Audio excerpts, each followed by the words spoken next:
All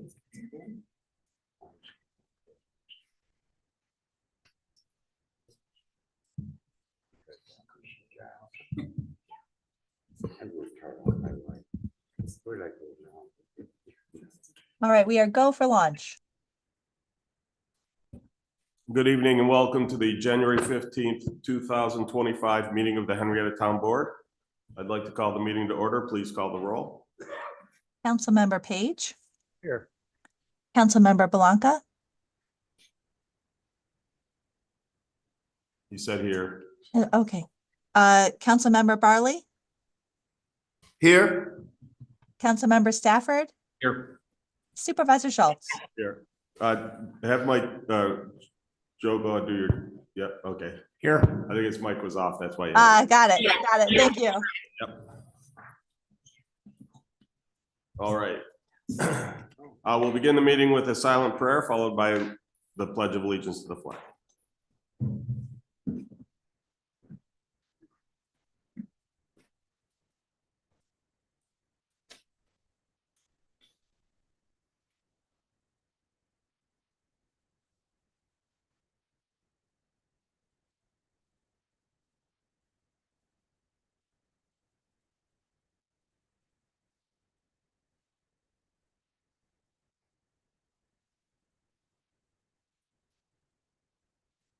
Pledge allegiance to the flag of the United States of America and to the republic for which it stands, one nation, under God, indivisible, with liberty and justice. Can I get a motion to approve the minutes? Mr. Supervisor and fellow board members, I make a motion to approve the minutes from the January 2nd, 2025 regular and organizational meeting. Seconded. Any discussion? Hearing and seeing none, please call the roll. Councilmember Page. Aye. Councilmember Blanca. Aye. Councilmember Barley. Aye. Councilmember Stafford. Aye. Supervisor Schultz. Aye. We're going to do a couple resolutions prior to the public hearings. First up, fellow board members, I have resolution 2-64, 2025. Whereas Ronald Barber has served in the Henrietta Fire District for 50 years. And whereas Ronald started volunteering for the fire district on July 18th, 1974. And during his time of service has held the positions of lieutenant, captain, battalion chief, and commissioner. And whereas Ronald continues to serve as an exterior firefighter assigned to Henrietta Fire Company No. 1 at station No. 1 on the East Henrietta Hamlet. Therefore, be it resolved that the Henrietta Town Board joins the Henrietta Fire District in recognizing the dedication, contributions, achievement, and honor of Ronald Barber for his 50 years of service to the Henrietta Fire District and the people and businesses of the town of Henrietta. And thanks his family for sharing Ronald's time with our town. Second. So, huge thanks. The folks who are willing to run towards a fire when most people want to run away, and especially those who do it on a volunteer basis, really deserve our praise. So, and I think Ronald was also a crossing guard for the town at some point. I think Linda mentioned that. So Yes, she does. And other comments? Thanks, Ron, for your service for all those years. Much appreciated. Not that I'm aware of. Then hearing and seeing no further comment, please call the roll. Councilmember Page. Aye. Councilmember Blanca. Aye. Councilmember Barley. Aye. Councilmember Stafford. Aye. Supervisor Schultz. Aye. Mr. Supervisor and fellow board members, I have resolution number 2-65, 2025. Whereas the Seeing Henrietta Through Your Eyes contest received a number of creative, thoughtful, and thought-provoking submissions. And whereas the contest committee carefully considered each submission to identify images that met the contest criteria and reflected a variety of perspectives on Henrietta. And whereas the committee selected 12 winning entries from 10 local artists that will be displayed in the banner photo on the town website, one each month, every month in 2025.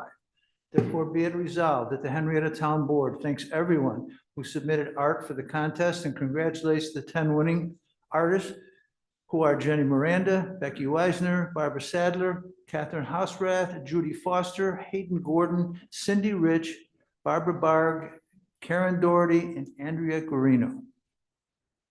Seconded.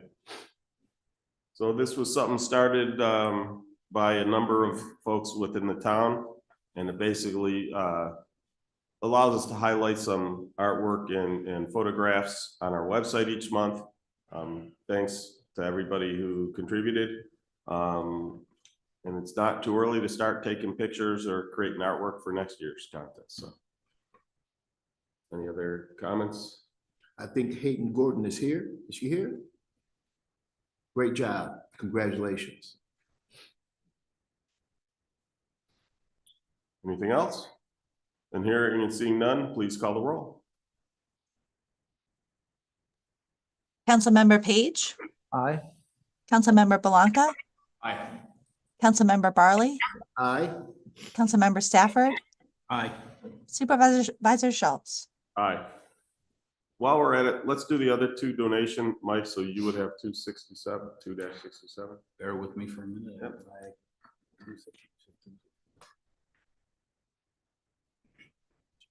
Then we have.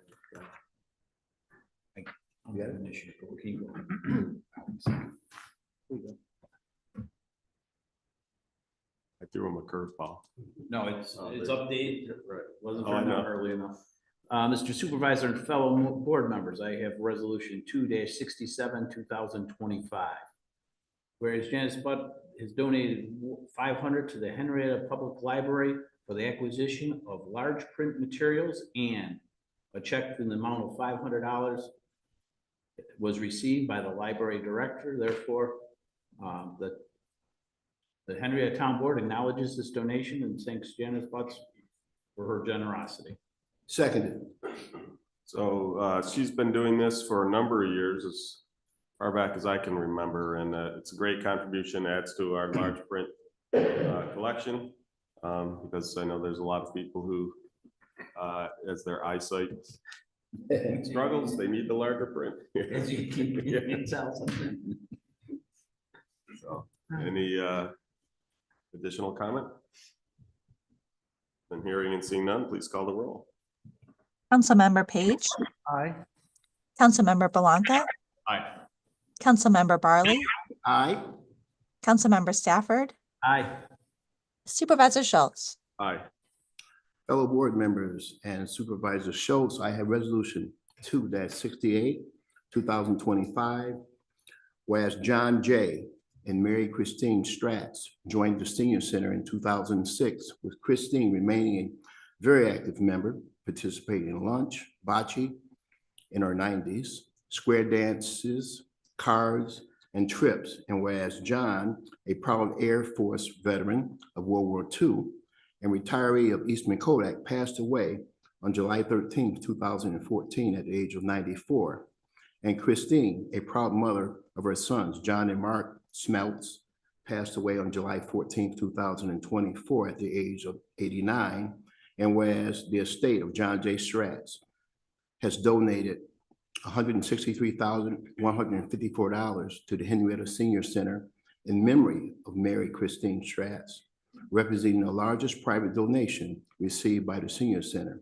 And whereas the town plans to use those funds as part of the expansion and remodeling of the Senior Center, combining those funds with the portions of funds received from the Monroe County ARPA funds, and whereas a check in the amount of $163,154 was received by the Senior Center Director, therefore be it resolved that the Henrietta Town Board acknowledges this donation and thanks Mary Christine Stratz for her years of active participation, and thanks the estate of John J. Stratz for the generosity to the Senior Center. Be it further resolved that once completed, the new expansion be dedicated in the memory of John J. and Mary Christine Stratz. Second. So as mentioned in the resolution, this is the largest private donation we've had for the senior center. It comes at a perfect time because when we received the ARPA funds, our senior center director asked us if we could use those to replace the floors. And the answer is no, we could not, because those funds are only allowed to expand facilities. So with these funds, we'll not only be able to put in the new wing and the new flooring there, we'll be able to put in new flooring through the entire senior center. We'll also be upgrading enlarging the kitchen and enlarging the women's bathrooms, as well as adding storage space, because if you've ever seen, they've got stuff stored in any nook and cranny they can find. Again, a lot of those that additional work wouldn't be possible without this donation. So huge thanks go out to the estate of John J. Stats and the family of the Stats, because again, typically if someone's donating something, it's not going to the kids. So we very much appreciate it, and it's going to serve a lot of people to come. If you've been to any of the recent senior lunches, you know they're getting more and more crowded, so we definitely need the space. So very excited about that. Other comments? Big enough when I get there. I think we're all eligible right now. All right. Does anyone in the audience wish to make a? Then hearing and seeing none, please call the roll. Councilmember Page, Aye. Councilmember Belanca. Aye. Councilmember Barley, Aye. Councilmember Stafford, Aye. Supervisor Schultz. Now we will return to the public hearings. First up, we have a public hearing for special use permit application number 2024-047, Janet Nielsen, 7 Edme Street, to have more than 3 dogs. Is there a representative present? Yes. Come on up and speak. Tell us what you're looking to do and why you need more than the 3. It wasn't never my intention to have 4 dogs, but, and I'm sure you've read my thing, so things happen that I can't control, but after 7 months, yeah, I just loved them, so I couldn't see getting rid of them. But it was, yeah, 4 dogs. If you could, because not everybody's has, I'm sure, in the audience and listening have a chance to read. So if you could just talk about a little bit about why you have the 4th dog. I had my one dog, Allie, and the agreement with the breeder was that she wanted him championed and a female puppy back. So we did that. And unfortunately, she only had 2 males. So she didn't want any males.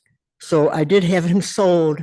And the day before he was supposed to go, he ended up with a lot of pain. He was crying all the time. So I took him to the vets, and he ended up having this medical thing with his, every time he had a growth spurt, his jaw would really hurt him, really be a lot of pain. So the lady who was going to take him, you know, she wanted a healthy puppy. So Right. so she didn't take him. So the vets said it would last up to a year and then it would go away. And it lasted 7 months. So after 7 months, well, you know how it goes. Right. Yeah, they're there. They're there. Yes, and that's Flynn on the left.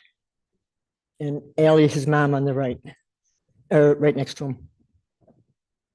Yeah. Oh, absolutely. This is why I don't volunteer to foster dogs, because Exactly. I'd be up here for a special use permit if I was fostering dogs. No, and I assume, especially with their size, that there's 0 issue in terms of space in the house Right. and in the yard. Yes. Noise, yeah. Yeah, I made sure when I fenced it in, it was big enough for them to be able to all run in. Right. I don't really have any other questions. Anybody? You know, I mean, I have my friends and neighbors here if you needed them to speak, but So what are all your dogs' names? Flynn, Allie, Maya, and Kayla. What were you gonna ask, Rick? I was just going to say that this has come up before with us. And so we always have an arrangement with the person who applies for the permit that if and when one of the dogs is sold or the number goes from 4 back to 3, that we go back to normal and the special permit goes away. Definitely. Is that okay with you? That's just, yes. Thank you. Am I Any, good? anyone wish to make a comment from the audience other than we've already heard from the neighbors? Come on up. At least one of the neighbors already said that they're great. Two of them. Hello, my name is Peter. I live across the street. Her 4 dogs, they're never barking. They're never off a leash. No one ever complains. And there's other people like within a stone throw that has had 4 dogs, not no more. And they've been 4 big dogs. They've been called on several times, but nothing ever happened. But that's in the past.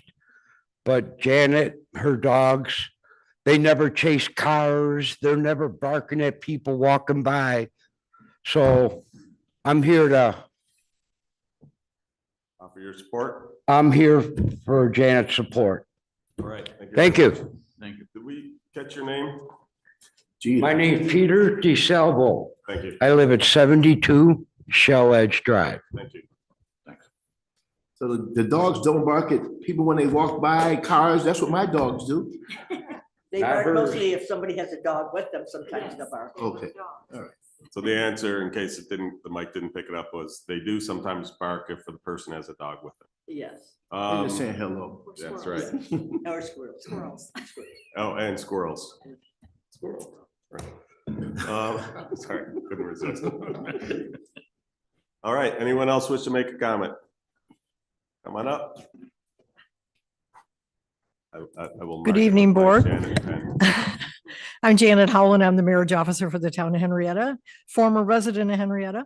I just want to say, I met Janet when the dog park first opened way back. I mean, I think it's 11 years, I'm not sure. But I've known her for all these years and all her dogs are grand champions. And I learned about that because I was doing dog licensing in the town clerk's office at that time and learned about what that is. She is excellent and the dogs have a loving, beautiful home. And just wanted to say that. Thank you. Any further? I'm hearing and seeing none. I'm going to close the public hearing for special use permit application number 2024-047, Janet Nielsen. Fellow board members, I make a motion that we approve special use permit application number 2024-047, conditioned to have more than 3 dogs at 7 Edme Street. Condition that should any of the dogs no longer be a full-time resident of that household, that the permit, the special use permit will expire. Second. Any further comments? Hearing and seeing none, please call the roll. Councilmember Page, Aye. Councilmember Belanca. Aye. Councilmember Barley, Aye. Councilmember Stafford, Aye. Supervisor Schultz. Aye. I probably should have, for my employees on the East Wing, have added that you have to periodically bring at least one of the dogs in to visit, because there are a ton of dog lovers on the, Yeah, I haven't done that in Town a hall. while, but I used to do that. all right, thank you. Thank you.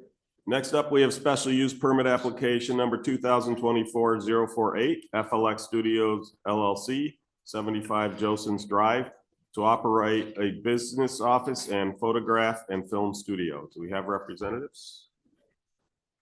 Please introduce yourself and your relationship to the project and tell us a little bit about what you want to do. Sure. Hi, my name is Mike Fonte. I'm co-owner of FLX Studios. And my name is Gene Smith, and I'm the other owner of FLX Studios and 205 and the building. All right, so what are you looking to do? So been in the video production space for a good while now, and trying to draw more productions here to Rochester. And we've identified and purchased 75 Joseph's Drive to build a film studio that to try to draw more projects to build for film. And New York State has a tax credit available to producers. And with the size of a stage at like 77,000 square feet, you can qualify for what they call New York State qualified production facility, of which we will qualify. We've had 2 meetings with the governor's office. And once the space is built, they'll sign off on it and we'll have that available to filmmakers. Yeah, and we have the film commissioner here, which has endorsed us to do that as well. So had a lot of support for the project. Out of curiosity, do you, I don't suppose you were from any of the RIT programs or done any work at Magic? So yes, I have, and actually we know the person that runs the Magic over there, Amanda. We work closely with her. We're hoping to be a vehicle for the students, honestly, as they exit. Our talent goes from here to somewhere else. We'd like them to kind of have a place to come. So we're trying to farm that, foster. That'd be great. It's a long-term, vision, dream kind of thing. So that's where we're at. So Sounds neat. yeah, it is good, but it's just we didn't have a classification in the code for this type of. Right, So, no, I you understand. know, it's like, so we thought.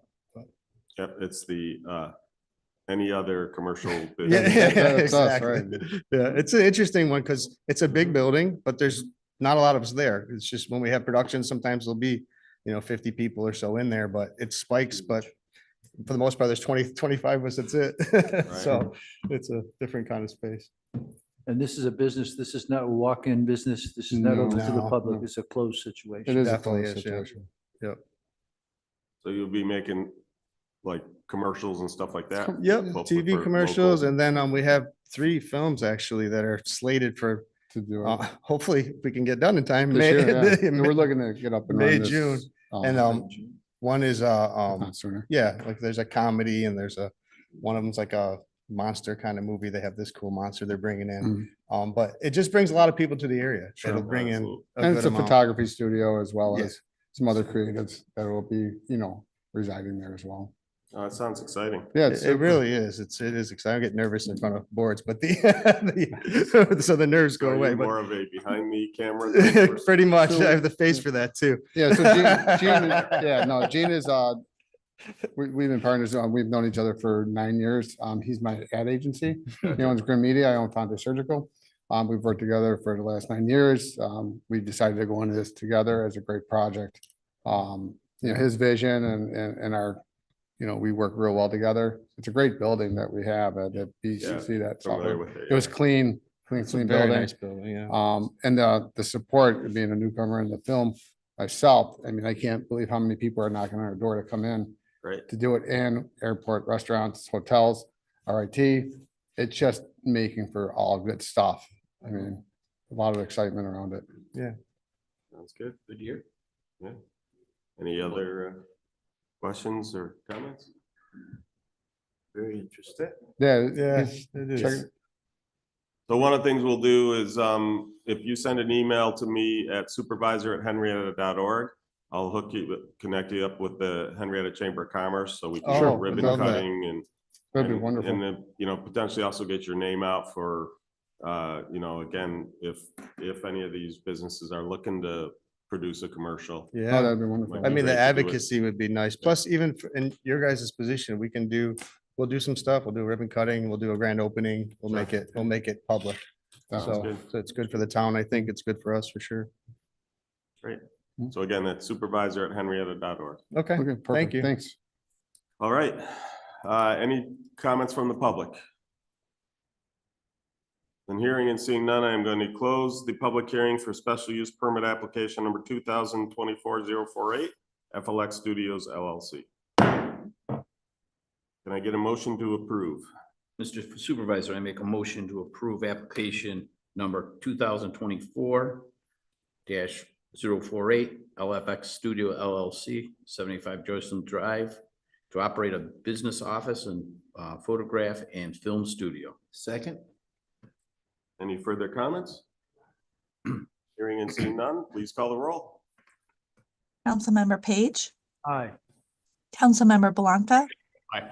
Councilmember Barley, Aye. Councilmember Stafford. Aye. Supervisor Schultz. Aye. congratulations, and we Thank you, look guys. forward to when you guys are Best of open. Yeah, thanks. Thank we you. are. I appreciate Best it. of Thank luck. you. Have a great night. welcome. Thank you. Thank you. Next up, we have a public hearing for zoning board of appeals application number 2024-150. Danielle Losi, 72 Pinnacle Road, historic property, requesting a variance for a 4-foot fence in the front yard, whereas 3 feet is allowed under Henrietta Town Code, section 295-41A. Pursuant to Town Code Article 10, historic sites. So the reason this is being heard here at the town board and not at the zoning board is because it is a historic property.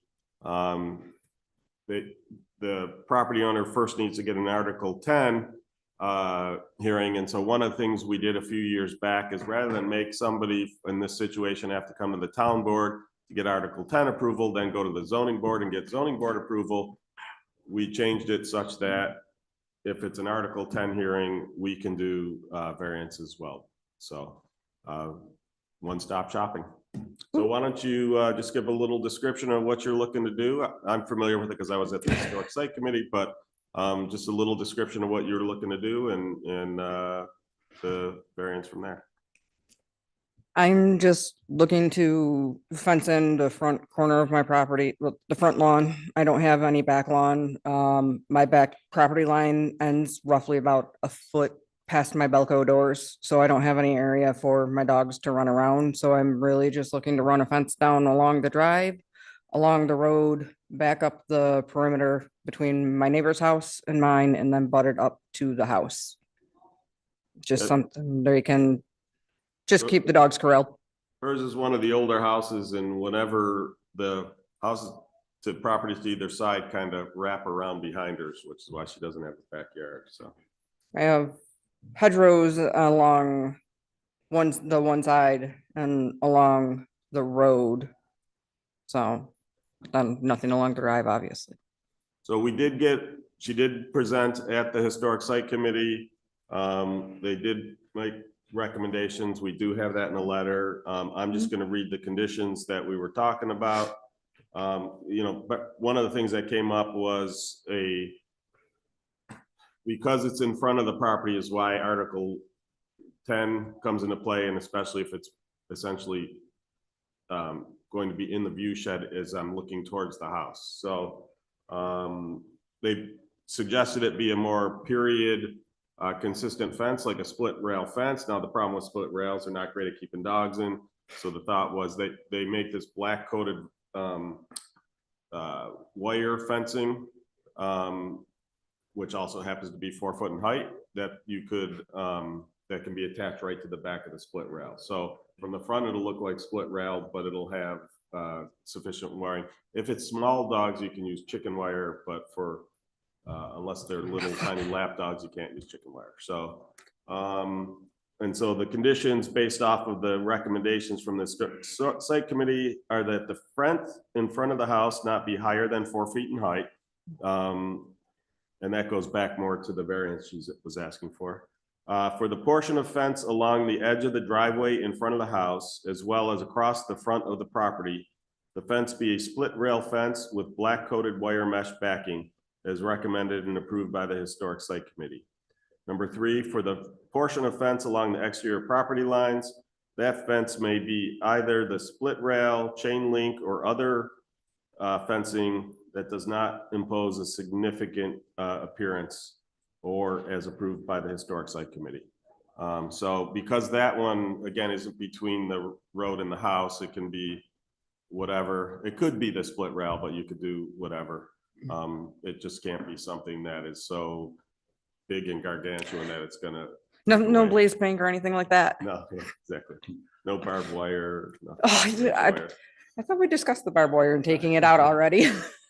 And then number 4, that all town codes and procedures from the Department of Building and Fire Prevention be followed when installing the new fence, including but not limited to obtaining a fence permit prior to installation. So those are the 4 conditions on the special use permit. And I think, again, you are already aware of those, but just making sure. So questions, comments from the board?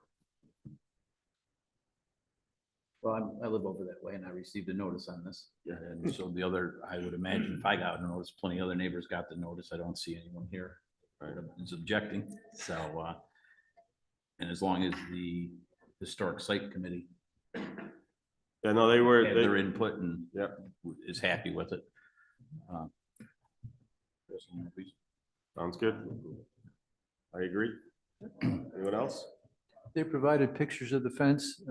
It looks great, fits right into a historic designation. There's no degradation of that Right. at all, so it's a Okay. great move, good move. Then we'll say thank you for, right, well, and for maintaining a historic property.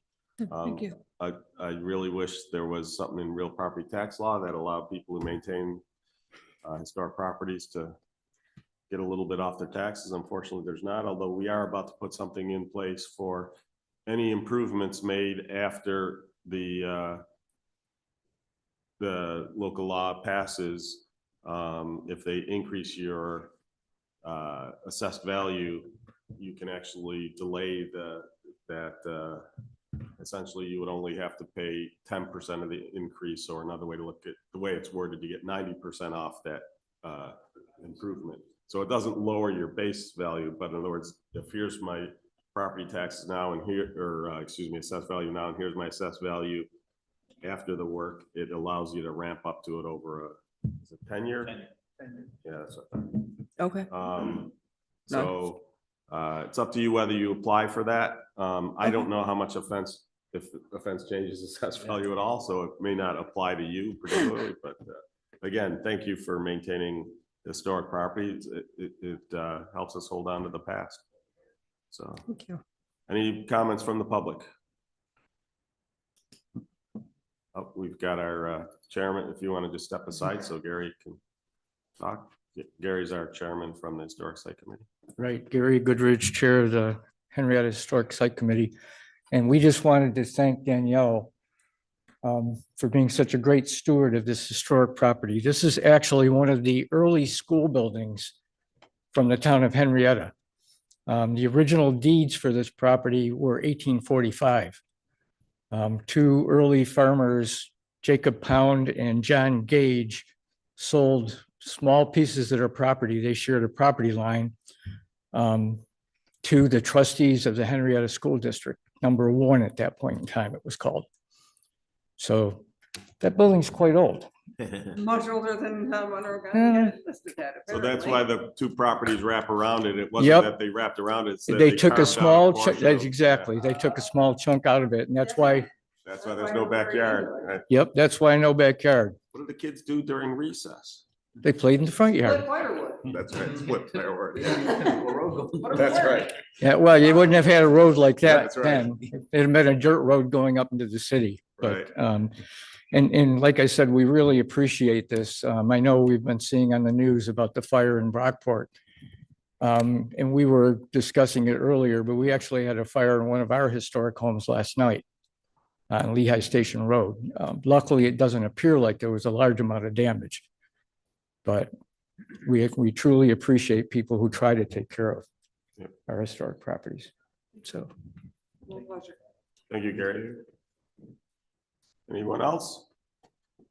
And hearing and seeing none, I'm going to close the public hearing for zoning board of appeals application number 2024-150, Daniel Losi, 72 Pinnacle Road, historic property. Nope. Mr. Supervisor and fellow board members, I have resolution number 2-66, 2025, to approve a 4-foot-high split rail fence for 72 Pinnacle Road under Article 10 of the Town Zoning Codes. Second. So as mentioned, this will not only approve the Article 10, it also approves your variance. So you're done. From here, you can basically go to the building department and get your permit. So. Awesome. Thank you all not very much. Right now, because they're. Well, closed. let's just go knock on their way. Kevin's probably back there. Thank you All guys right. very much. Can- Please call the roll. Councilmember Page, Hey, sorry. Aye. Sorry. about that. Councilmember Blanca, Aye. Councilmember Barley, Aye. Councilmember Stafford, Aye. Supervisor Schultz. Aye. Congratulations. Congratulations. How long have you owned the property? I didn't see that in here. I'm sorry, I didn't mean. No, that's fine. Oh, you're fine. I purchased it in November of 19. 2019. Okay. Yeah. Okay. thank Yes, you. sir. Thank you all. Yeah. You're welcome. Have a- Thank you. Good luck. Finally, we have a public hearing for a proposed local law to amend the zoning code of the town of Henrietta to modify the provisions therein related to non-conforming uses.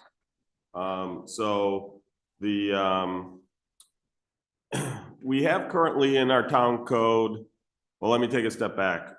Non-conforming use is fairly obvious in that it doesn't conform to what the current zoning rules are.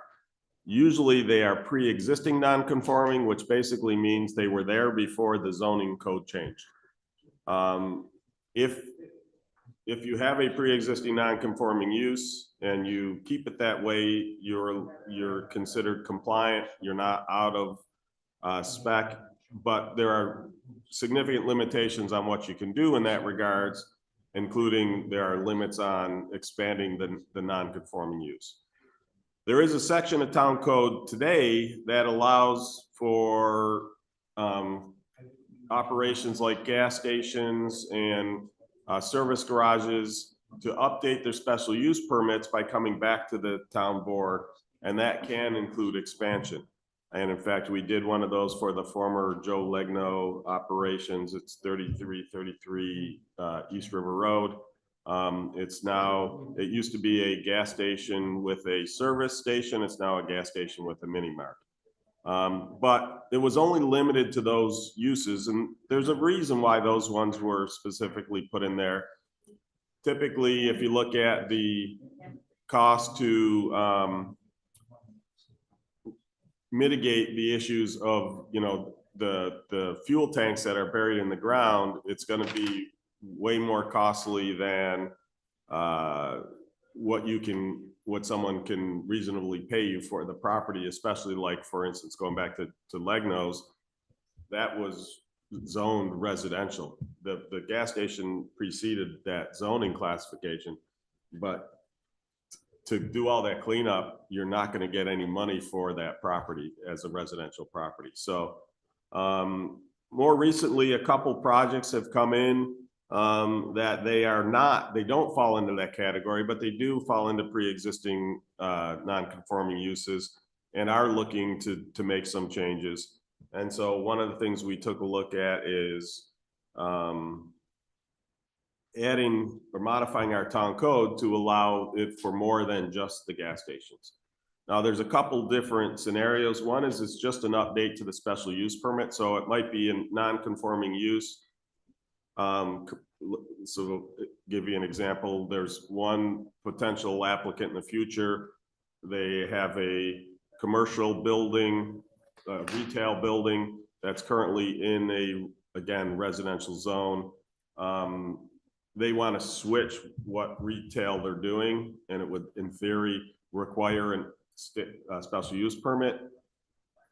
Currently, they would not be able to come in for that special use permit because they're pre-existing non-conforming. This would allow them to do that. So that's the idea of, I'm updating my special use permit. I'm not really growing, but I am updating my special use permit.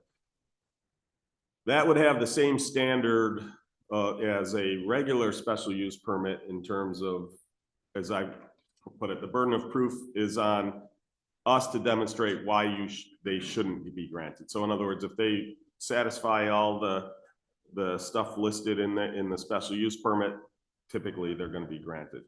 The next condition is now they want to make some expansion of the use. And so, as you start to look at stuff that, so there's another potential project where, again, it's a pre-existing non-conforming use. They're not looking to expand their capacity, but as fire codes have changed, to meet the new fire codes, they'd have to shrink their capacity. And so they want to keep the capacity the same and enlarge the building a little. Again, under the current rules, that's not allowed. So the idea is we would be allowed to do that. But as it's a bit of an expansion of a non-conforming use, the burden of proof there is higher. Now it's sort of reverses. Now it's on the job of the applicant to demonstrate to us why they should be expanded. And so that's what we've put in place. And this is, like I said, sometimes there are pre-existing non-conforming uses that they are, they don't really belong in that particular neighborhood. They've created all kinds of issues over the years and don't want to maintain their properties and stuff like that. And in those cases, you typically want to see those places shut down, being perfectly blunt. Usually that happens by someone buys them out and shuts them down. There are other businesses that, have been there for many years. And again, I'm going to use the one like Joe Legnos that was serving the community for a long time. The change in use, the big issue we had with that particular property were all the cars that were on the site, because he kept old cars around for parts for his repair business. By allowing it to switch to the mini mart, it cleaned the property up. It is gorgeous compared to what it used to be. That's an example of that's where we want to see a pre-existing non-conforming use stick around and update. So to me, it makes sense to have this ability to do it for more than just the gasoline, gas stations and repair shops. So that's why I worked with our town attorney to put this law into place. So it gives you the background. Anybody have comments? Keep it specific to the law. I know he has a problem with one of the folks who are going to be applying in the future. Right, and this would obviously just make that, in my opinion, make it easier for, Well, it'd make it possible. Without it, it's impossible. Yes, and that's one of my issues.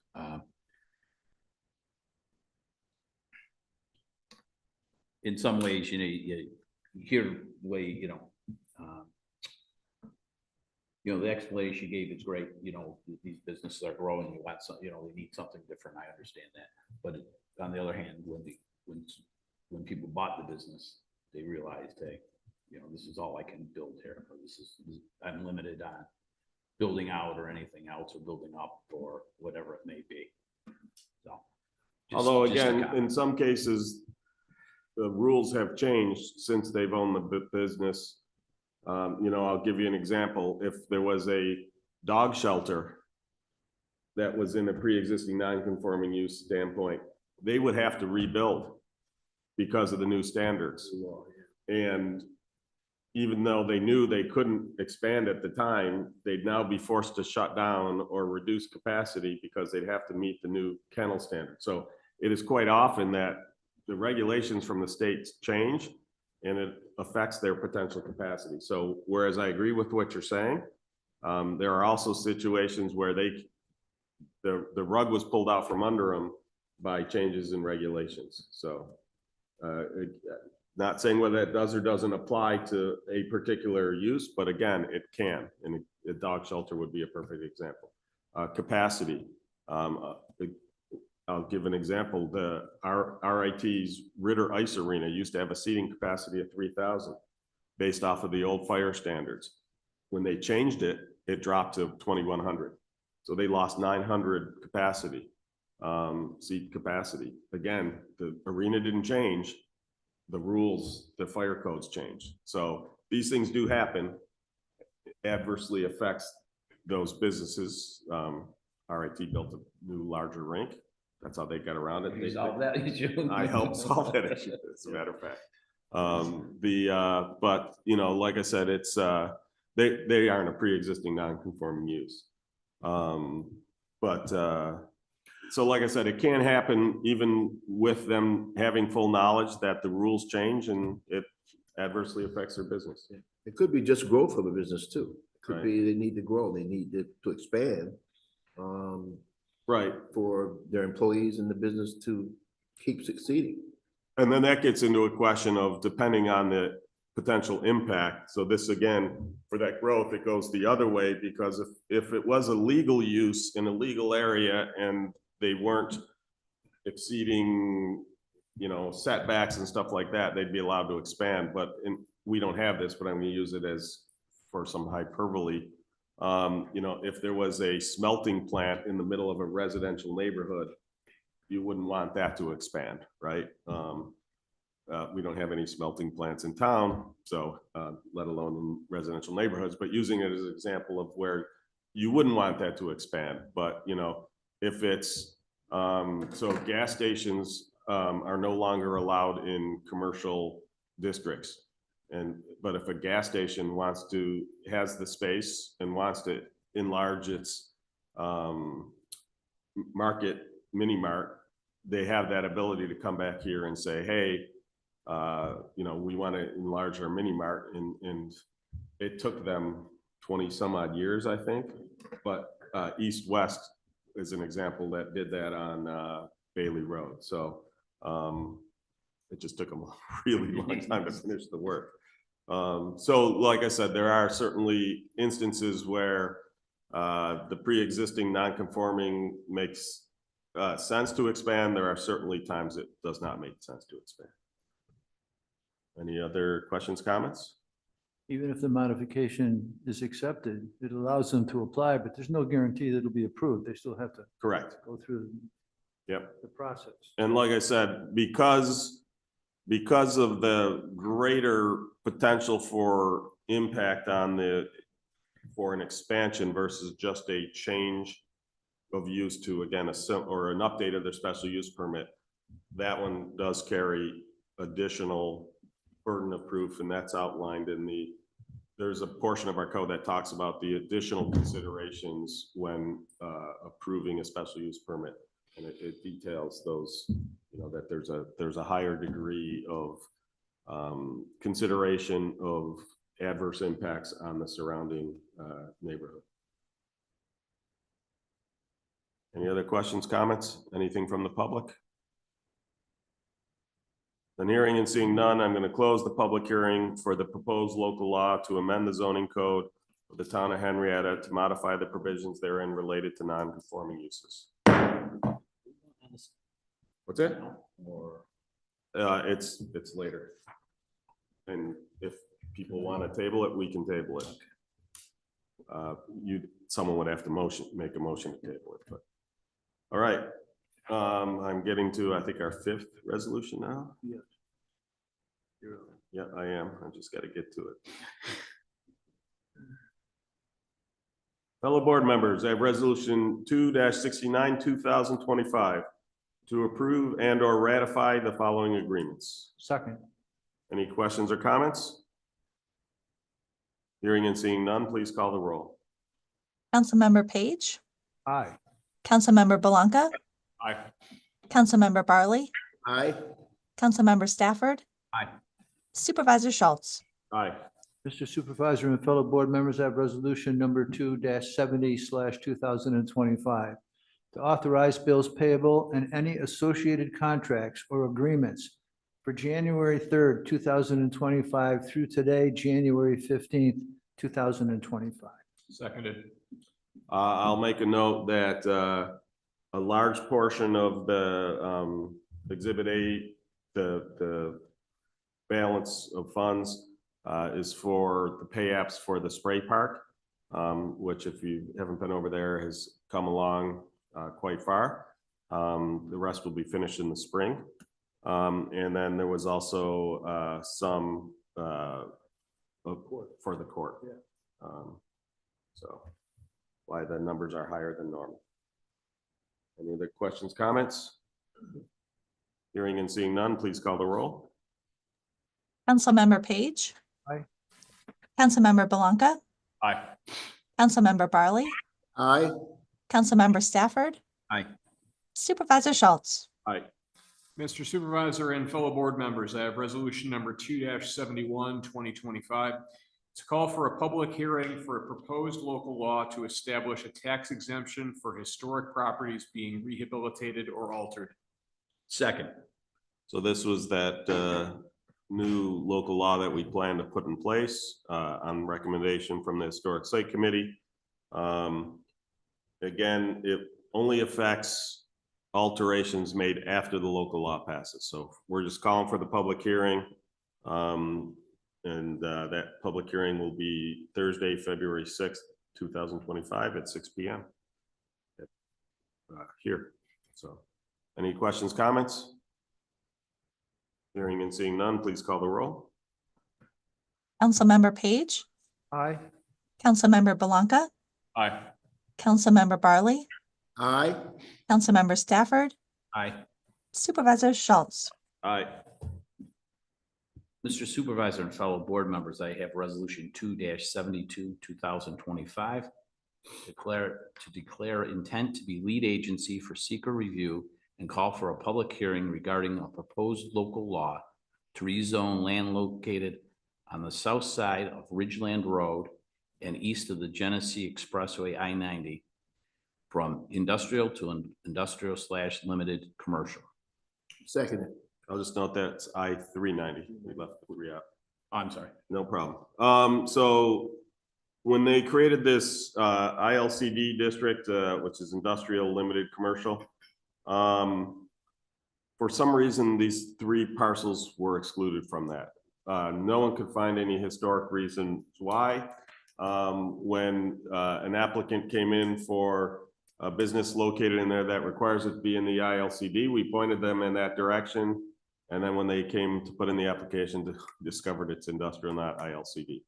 It really should be ILCD. We only have limited areas where we allow certain businesses. And so it's not really fair to have these parcels excluded out of there, because again, there aren't a whole lot of parcels available in the ILCD. So as I said, I don't know why those 3 weren't part of the original parcel, but you can see the rectangle, and then those 3 are kind of notched out of it. So the plan is to just put them back in.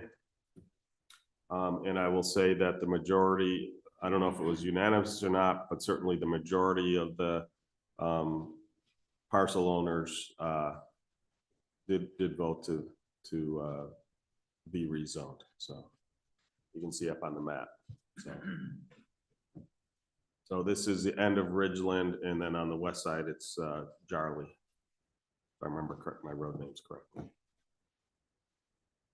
Any other questions, comments? They would like to speak on. Come on up.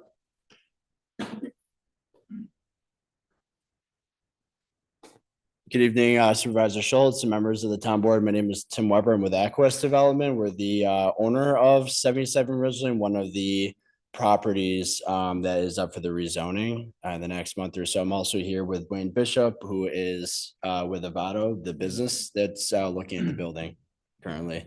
Just want to introduce ourselves a little bit. Us, Aquest Development, we've been located here in Western New York since 1985 or so. Most of our employees are in Rochester and Buffalo. We're a real estate development company. We're actually just outside of Buffalo is our headquarters. We own a 2 million square foot facility in the town of Greece. We bought that from Kodak empty and it's full. We've done a really good job, I think, of attracting business into Rochester, into Monroe County during that time. We purchased this building, 77 Ridgeland, I think back in 2021. It's been empty since. So there's a lot of history there. It was home to Wyeth Research. It was home to Johnson & Johnson at one point, home to University of Rochester. They spent a lot of money on this facility, on the mechanicals, on really the whole thing to house those groups. But since then, it was vacant. We bought it vacant. So we're trying to reposition this asset that, again, has a very storied history to it. A lot of research has been done there. And Wayne came to us in the last year, and he could tell you more about the business that he's in. But we, fully support Wayne. We fully support, the rezoning and the special use permit that we'll be going in for afterwards. We think it'll be a really good location for the use. It'll bring jobs, a lot of construction work as well for the building, and really just reposition this asset that's not benefiting anybody at the moment. It's in a really good location. So that's really the gist. So, hand it over to Wayne. Well, before you go too far, this is actually better testimony at the public hearing at the next meeting. Right now, we're just declaring our intent to be lead agency, which basically says to as part of the State Environmental Quality Review Act, we're saying that we're going to be the ones who make the determination. That requires 30 days. So we will hold the hearing at the next meeting, but that's 21 days hence. So we won't actually be able to rule on it. Even so, we don't typically rule on rezones the night of the public hearing. That way we have time to digest any feedback. Even though, again, I don't expect this one to be a big change or big issue, because there's nothing in the current industrial that you can't also do in the ILCD. There's just a couple other things that we've limited just to the ILCDs, including the proposal for what you're looking to do. So I would just suggest that we hold off and talk more about that at the next meeting. Now you got me intrigued to hear what Wayne has to say.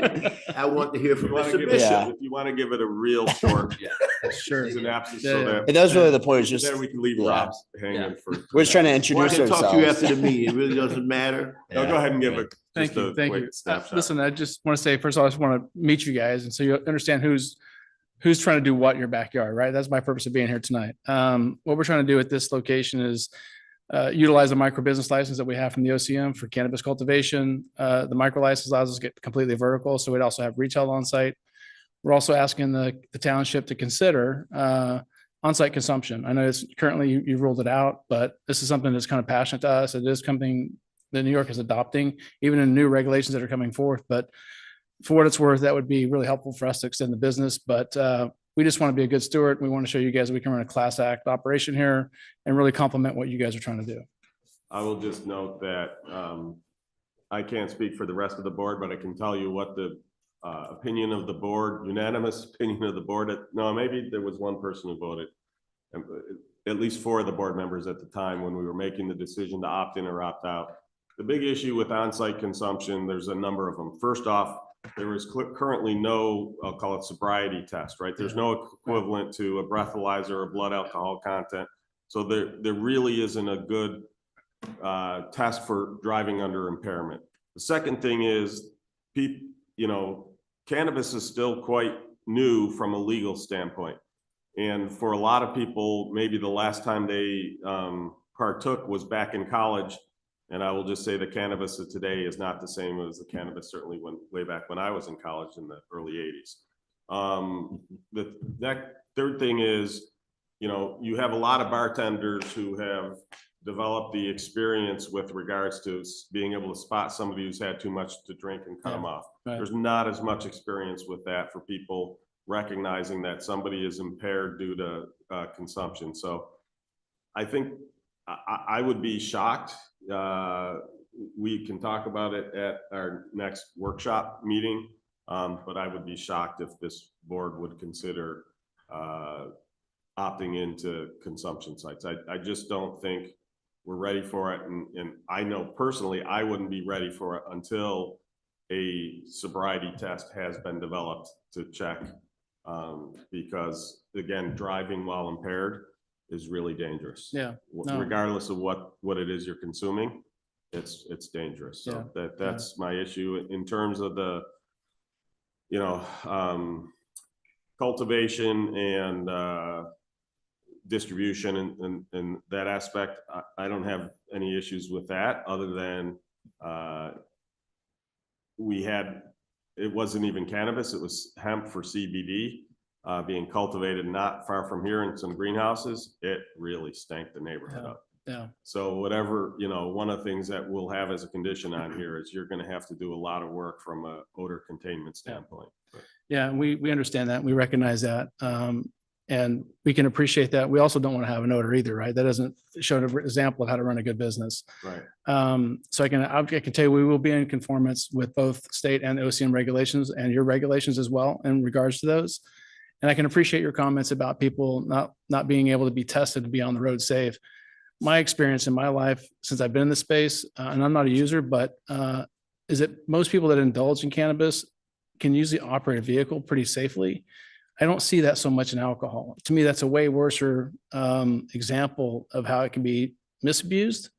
right? I don't usually typically see that in cannabis, but that's up to the consumer, right? But they're gonna drive off and consume and do whatever they're gonna do. We have no control over that. We're trying to provide a safe environment for them to enjoy that experience and not let them get carried away. So we are also gonna be training our staff of saying when's enough's enough, kind of thing.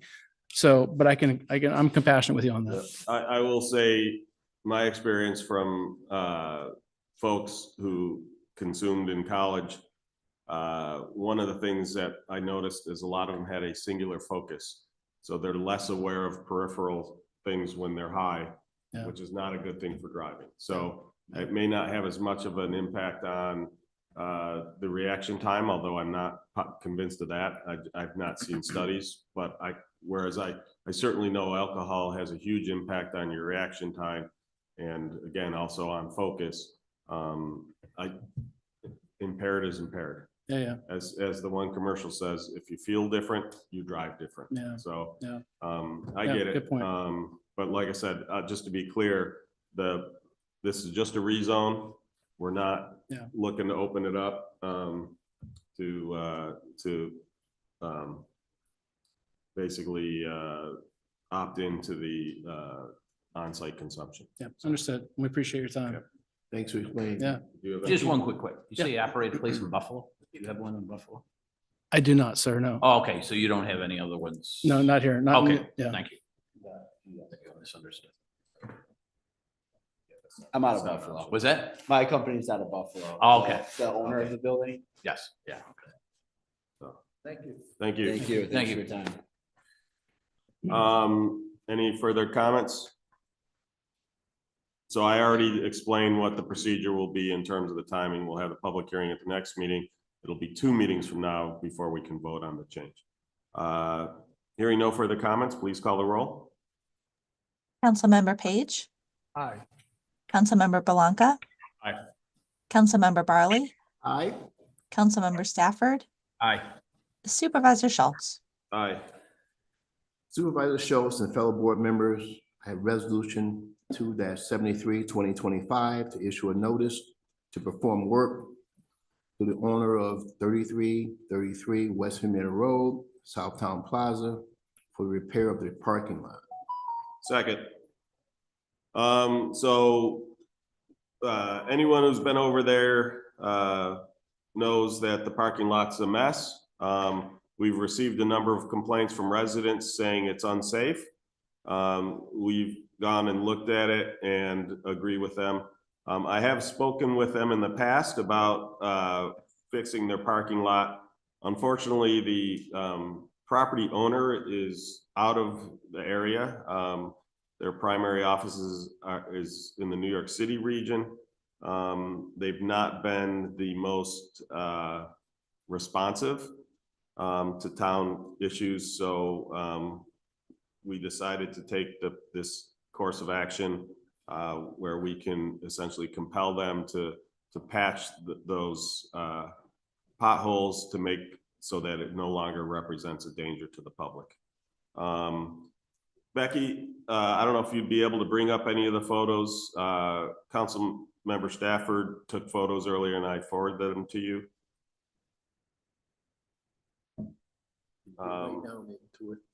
But we, like I said, if you see some of these potholes, they can swallow cars. It seems, certainly tires.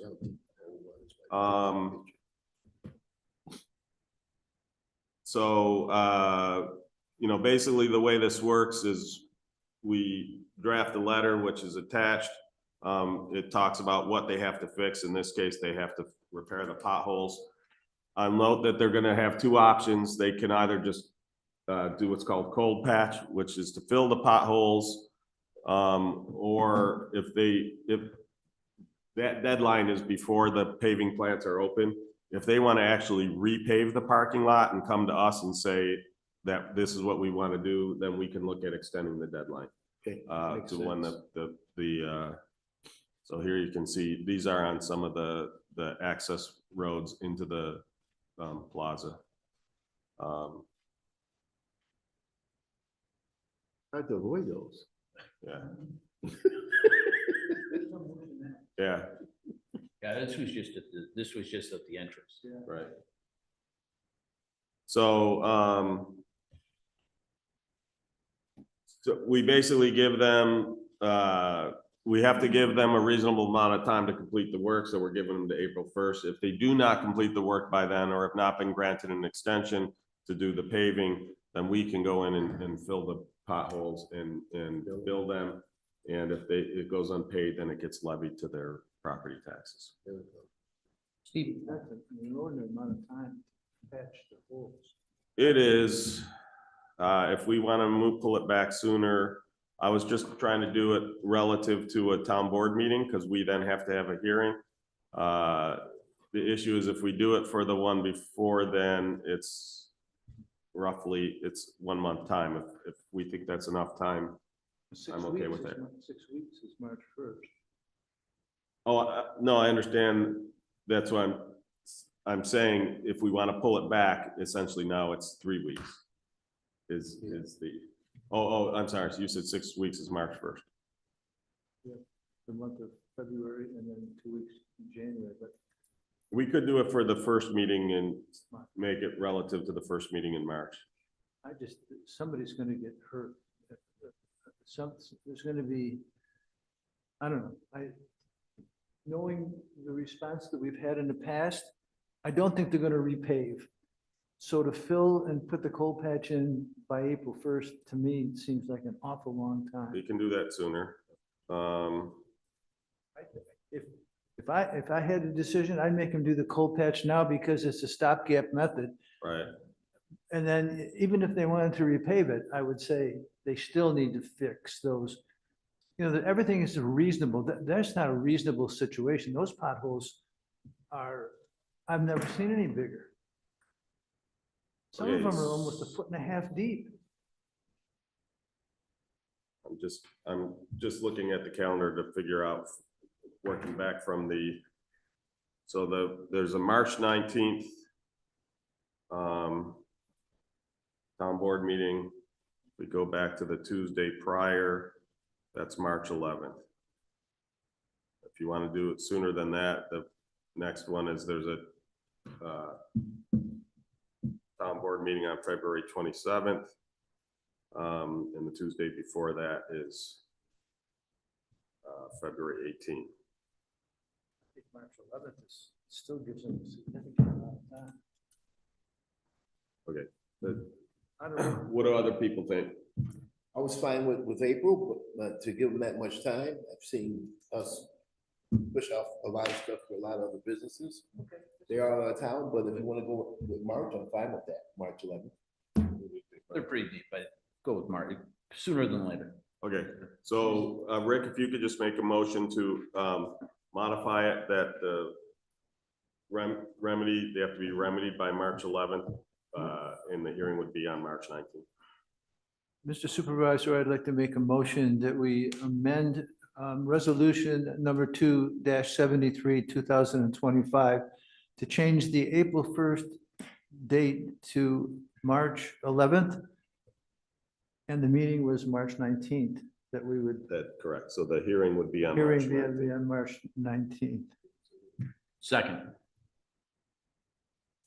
All right. So I will also note, we will be putting out 4 letters because there are 2 addresses listed for ownership of the plaza. They have no on-site maintenance offices. So the law literally says posted on the premises. So we're going to post one on one of the empty stores at the premises, but we're also going to post, so 2 will be mailed, and then we're going to post one at the office locations of the local company that maintains the plaza. That way we're fully covered. You look like you had a question. I don't know if it matters, but you can see in this picture, that's one of the sewer grates. Yeah. It was actually, it's loaded with just gravel where nothing would go down into the sewer. Right. And I don't know if that would be another. You mean storm sewer? Oh yeah, storm grate. Yeah, with that, I'd rather hold off on that one because right now we can't, like, it's possible it's ice dammed, or if it's all I understand, but my point is, without being able to clean it out, I can't get the full detail, but we will definitely keep an eye on that. I just wanted to. Yep. Any other questions, comments? Right now, we're discussing the motion to amend, so, yep. Yeah, second. Yep. Okay, hearing no comments on the motion to amend, please call the roll. Councilmember Page, Aye on the amendment. Councilmember Blanca, Aye. Councilmember Barley, Aye. Councilmember Stafford. Aye. Supervisor Schultz. So now we are discussing and we'll be voting on the resolution as amended. Any further comments? We've already discussed it a good amount. You know, as Council Member Stafford noted, there are other issues, but the ones that really present a danger to the public, that's part of the issue with that, is that probably should be fixed, but I have a hard time saying that's a danger to the public.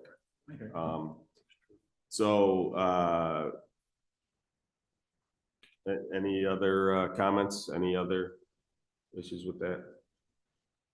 On these commercial buildings, do we have any way of finding out who the mortgage holder is or who the insurance company is? I don't know that answer. Okay. Because I'm sure an insurance company would like to know if their property is in bad shape. Yeah. I don't know if that's our role to inform their insurance company, but typically you can find the mortgage holder because they filed the lien. If the lien has been filed, then we can find it. If the lien has not been filed, then we can't. But the good news is with the property maintenance law, the ability to levy any unpaid fines or costs to the property protects the town, so that, in other words, if they don't do it, then we can do the work and recover those costs. So I'm not as concerned with property maintenance. Any other questions or comments? Hearing and seeing none, then please call the roll on the amendment, or excuse me, on the resolution as amended. Councilmember Page, Aye. Councilmember Blanca, Aye. Councilmember Barley, Aye. Councilmember Stafford, Aye. Supervisor Schultz. Aye. So we'll have to update the letters before they go out, because those will also have to be amended to show the new dates. So. Thank you. Fellow board members, I have resolution 2-74, 2025 to authorize partnership architects to provide professional architectural and structural design services for the Henrietta Municipal Dog Shelter. Second. So the state has changed the rules and regulations regarding dog shelters. Our current shelter is not compliant, so we will need a new shelter. Our current shelter is also undersized. One of the things we are doing, and there have been resolutions to this effect in the past, we are working with neighboring small towns to build a consolidated municipal shelter. The town of Rush has already signed on to the intermunicipal agreement. The town of Wheatland is waiting to see whether we get the grant. So they have passed a resolution of support for this application, and it just makes clear that they aren't partaking until it's at the sole decision of their town board as to whether they do join with us, but they did send us a letter of support. We've also received a letter of support from Senator Cooney, from county legislators, Milne and Brew, from Lollipop Farms. We've reached out to a number of others, but have not received those yet. So, the grant application goes in probably next week, and hopefully we'll hear about it March timeframe. And hopefully we'll be awarded, because we sure could use a new shelter, and I don't know what happens if we don't get it. We'll have to figure out how we can afford, because again, we will not be able to continue to use our current shelter. I can't imagine the burden that this is putting on some of the small towns in the southern tier and other people that don't have the capacity to under. So in pre-pandemic, most towns outsourced those services. They would go to veterinary clinics and places that had shelters. A lot of those places shut down during the pandemic and never reopened. Others got bought up and shut down or let me rephrase that. They're still operating, they're just not taking municipal dogs. The challenge with municipal dogs, with dog catch, you don't know whether the dogs have had their rabies vaccinations. So anyone who's dealing with those dogs has to be vaccinated against rabies. That puts a burden on the shelters. So I suspect that is a reason why a lot of those places no longer offer those services. So there are none in our town or in the surrounding area that still offer those services. There are still a few, but again, they're far and few between, and a lot of them wouldn't have the capacity to handle a town our size. So we did design the new shelter, and this would have essentially, I drew it up based off of feedback from the new laws, as well as feedback from our dog control officers. And then we also reached out to the dog control officers for Rush and Wheatland. But now we need to hand it to an architect to make it real. So we did go out for 3 bids. They were not only the lowest by a little bit, but they also had some of the greatest experience. So definitely very high in value. So and we look forward to working with them. The good news is when we talked with all the architects to go over what we were looking to work at, they asked the best questions as far as our animal control officer is concerned. So any other questions, comments?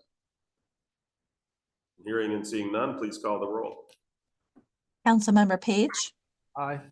Councilmember Belanca, Aye. Councilmember Barley, Aye. Councilmember Stafford, Aye. Supervisor Schultz. Aye. Mr. Supervisor and fellow board members, I have resolution number 2-75, 2025. To authorize the supervisor to renew an intermunicipal agreement with the Monroe County Department of Transportation for traffic signal maintenance at the intersection of Marketplace Drive and the main driveway entrance to Walmart. Seconded. So I will note that any charges we get from Monroe County are passed through to Walmart. It's just that because it's a town road, the agreement has to be with us. But then we turn around, we have an agreement with Walmart that they have to pay those costs to the county. We don't have signals. We don't have any means to maintain the signals. Thankfully, Monroe County is willing to put those signals up on town roads and maintain and operate it for us. So we have a really great partnership with the Monroe County DOT, and this just has to be renewed. I think it's every 3 years. So any questions, comments? Hearing and seeing none, please call the roll. Councilmember Page, Aye. Councilmember Belanca, Aye. Councilmember Barley, Aye. Councilmember Stafford. Aye. Supervisor Schultz. Mr. Supervisor and fellow board members, I have resolution number 2-76, 2025 to declare an item surplus material from the town clerk's office. Second. So the town clerk's got a new center cabinet area, and the hodgepodge of old furniture that used to kind of form it is been removed. The newer pieces, one's in better condition. Other departments have claimed them. And so we're down to just this cabinet and 3 drawer and a door that is so old, nobody knows when it was. And then typically what happens is we either put them out or see if anybody wants them from a personal standpoint. But if nothing else, I believe this one is, this is the metal one, Becky, is that correct? It is the metal one with the tape handle that we showed you. Yeah, yeah, so it's old, it doesn't even have a handle on it. They kind of jerry-rigged one. Yeah, so worst case scenario, we would turn it over for metal scrap, but you never know, one person's garbage is another person's treasure, so. Yeah. Any questions, comments? Hearing and seeing none, please call the roll. Councilmember Page, Aye. Councilmember Belanca, Aye. Councilmember Barley, Aye. Councilmember Stafford, Aye. Supervisor Schultz. Aye. Mr. Supervisor and fellow board members, I have resolution 2-77, 2025. To hire personnel, make the attached changes, and authorize the attendance incentive pay. Seconded. Any questions, comments? Hearing and seeing none, please call the roll. Councilmember Page, Aye. Councilmember Belanca, Aye. Councilmember Barley, Aye. Councilmember Stafford, Aye. Supervisor Schultz. Aye. Supervisor Schultz and fellow board members, I have resolution 2-78, 2025, to issue a negative declaration and adopt local law number 1 of 2025 to amend the zoning code of the town of Henrietta to modify the provisions therein related to non-conforming uses. I will second. And I'll make a motion to table this. Does anyone wish to second that? I'll second it. So we will now discuss in the motion to table. Is there a reason? Just would like to look into this a little bit more, see what other properties might be involved. Look at the whole area where we're talking about. Just so to be clear, that area is the whole town. Okay, well, Is what? It's the whole town. Oh. It affects the whole town. That's- I know what you said. Yeah, sorry. It affects the whole town because it's any non-conforming within a zoning district. So the two, like I said, two of the projects that we know are out there. One is on East River Road, the other one's on East Henrietta Road. So misspoke, sorry. no problem. Any other questions, comments? Then we will be voting on the motion to table. Please call the roll. Councilmember Page, No. Councilmember Belanca, Aye. Councilmember Barley, Aye. Councilmember Stafford, Aye. Supervisor Schultz. I'll say no to keep Rick company. But it passes. So this will be tabled to the next meeting, which is February 6th. Thank you. Thank you. That concludes our resolutions. Do we have any miscellaneous or committee reports from the board? I would like to, I attended Amy Jorsted's seminar on assessment last night at the library. She did an incredible job. We had about, I'd say, 30 to 35 very interested people. It's a tough subject to lead a discussion in, but it went very well.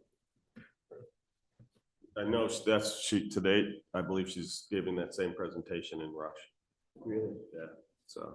I wanted to come to that meeting, but I had my own committee meeting with the diversity, equity, and inclusion committee. I wanted to come over, but it's the same time, so I couldn't make it over. I had to miss the end of this meeting, but I thought Steve asked me to do the Board of Assessment review stuff. Right.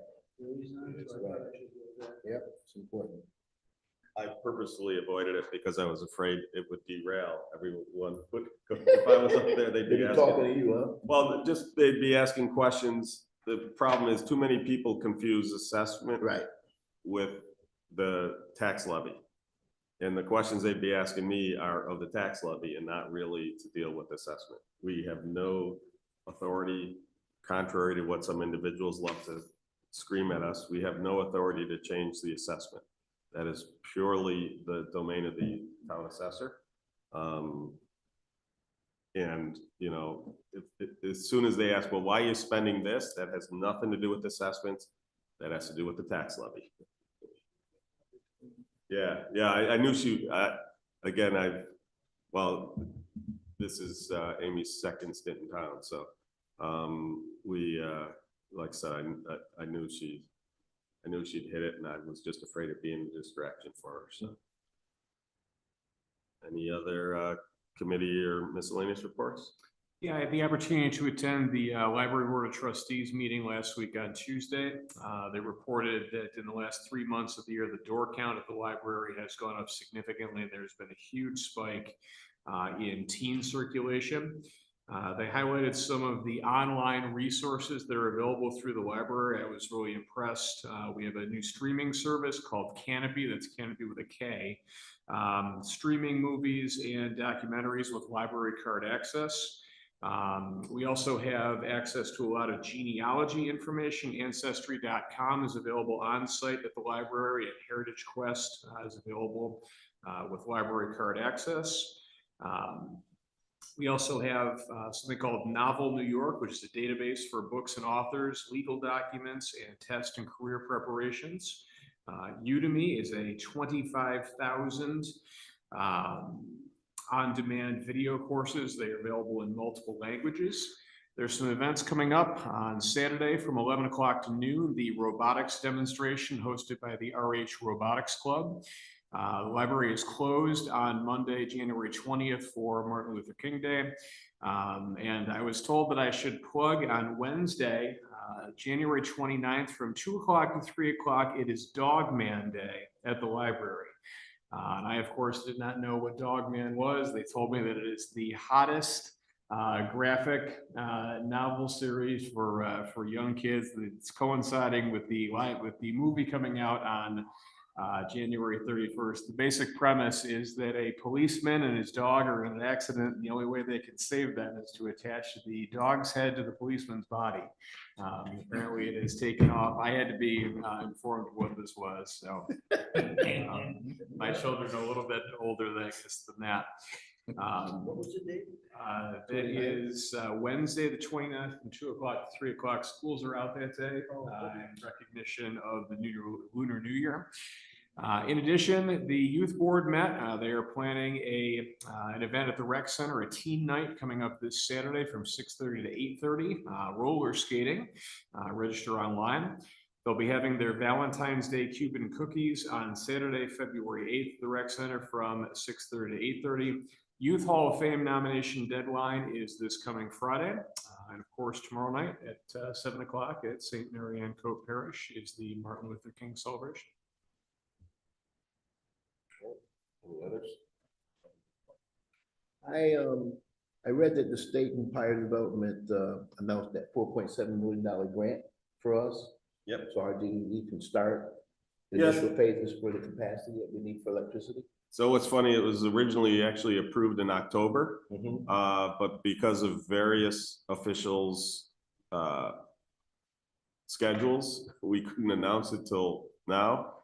However, I had reached out to Trish, I don't remember her last name, the CEO for RG&E, and said, well, it's been approved. Can you get started on the engineering and ordering now and not have to wait till the announcement? So she did. In fact, she mentioned it at the announcement that they've already started the design work. So every time she said 3 to 4 years, I'd flinch. I asked her if she heard it. She said, I definitely felt something. And, you know, the belief is that it can go faster, but as CEO, she can't say that. Okay. But I will. Gotcha. It better go faster. Well, that's outstanding that that grant is available for them to start because our town needs it. Is the lack of electricity affect any other towns besides ours? Yeah, there are other towns that have an issue. You know, it's just because of the growth in the town. What happened is the last time RG&E's rate case came in front of the PSC, the Public Service Commission, it was during COVID. And then Governor Cuomo basically denied everything. So as a result, they didn't have a bunch of the funding to advance stuff. And there was kind of this belief that, well, stuff will slow down during COVID. Of course, in Henrietta, growth did not slow down during COVID. And so we've hit the wall faster than others. I will note that this is not an issue with available power per se. In other words, there's enough power being generated. It's right, it's the distribution, it's the transformers that take the power off the transmission lines and put them onto the distribution lines. That are the substations in the western and southern portions of town have zero additional capacity. So we have over 1,000 housing units that are currently on hold because they can't get started without the power. Some projects, depending on what transformer they feed off, some of those project transformers did have a little more available power. So those projects are moving forward, but others have stopped. There's the towns of Brighton, Perrington, and there was one other also are in a similar boat. Again, portions of. So the one they are starting is the Lehigh Station Road substation. There was one in just north of Jefferson Road into Brighton. That one is next, and I believe Perrington is third in line, and then I don't remember where the other one was. They mentioned a fourth one. So it's also happening elsewhere around the state. This is just the RG&E one. So a huge shout out to Assembly Member Bronson, State Senator Jeremy Cooney, and the governor's office, especially Vinny Esposito from Empire State Development, as well as County Executive Adam Bello. Adam was instrumental in pulling together everybody. Adam knows the mechanics of politics better than I do, in terms of, especially as you start to get into the state. And so he was instrumental. It's actually coming through Comida. And so, again, thanks to Anna Liss, who's the chair of that.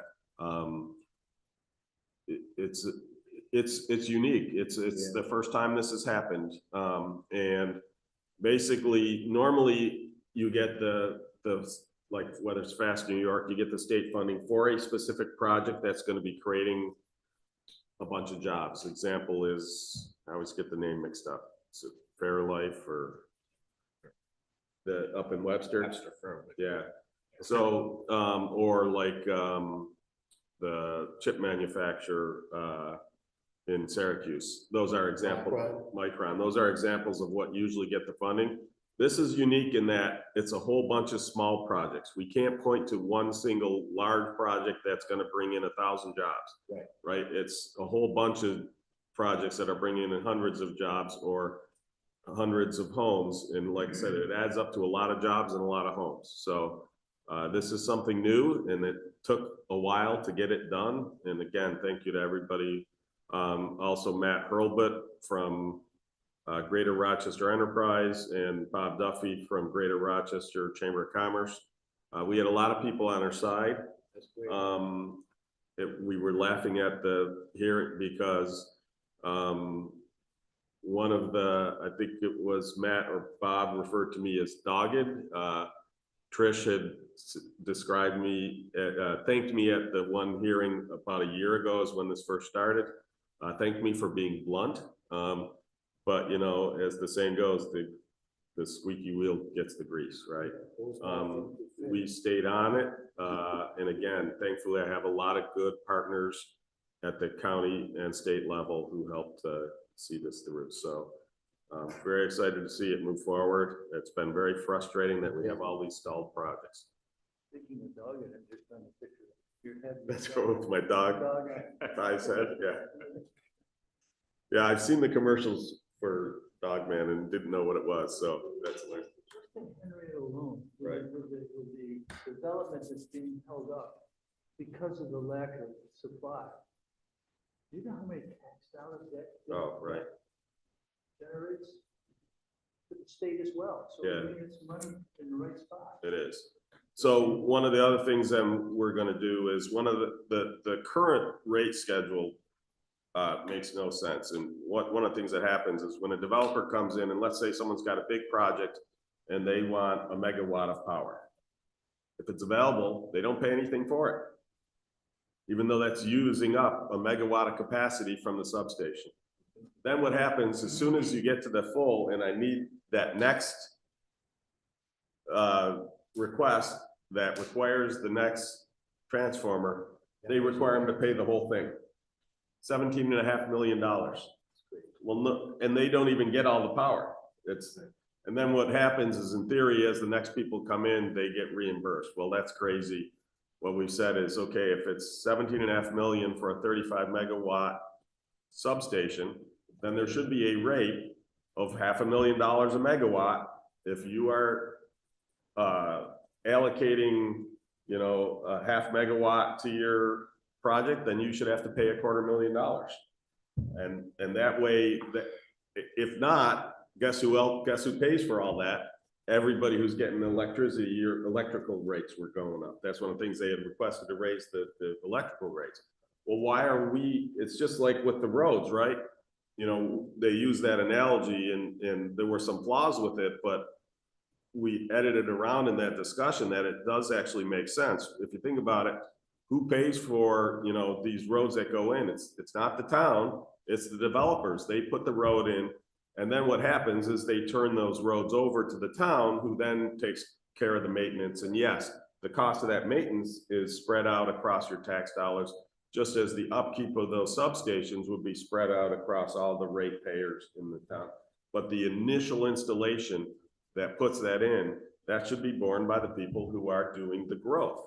And if they can't afford to do the growth, then, you know, they can look to find support or, you know, go after grants or something like that. But it doesn't make sense that not our tax rates in this case, our electrical rates should go up to pay for the use of the developer.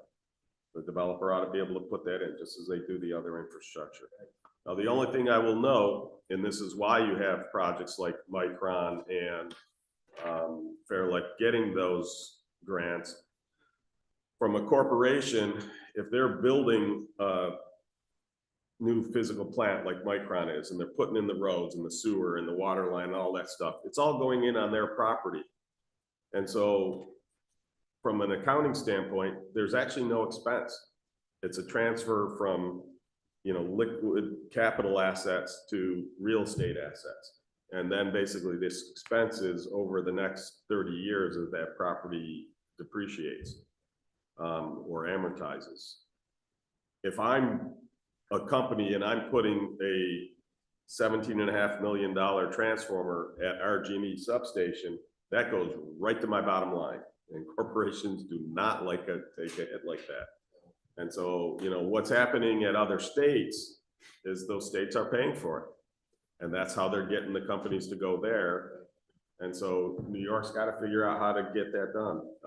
And they did some of it with Fast New York, but they really need to look at that because, again, you can talk about whether it's right or not that the overall state is covering that, but other states are.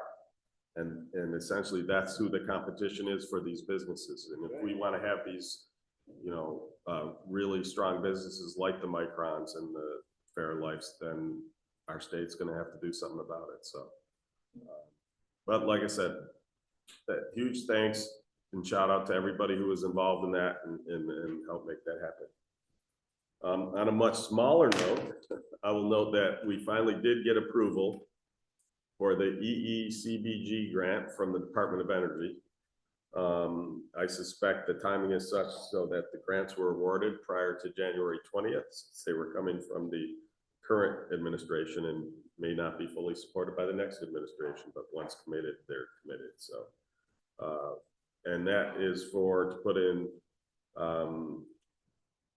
a roof over at the former Phil site. It would be a solar panels to power the operation there for the leaf and brush drop off, composting, that type of stuff. So that'll pay for those solar panels and hook up there. So any other questions, comments? Do we have anything from the public? Barry or Craig? They're indicating not, so unless there's any objection, I make a motion to adjourn. Second.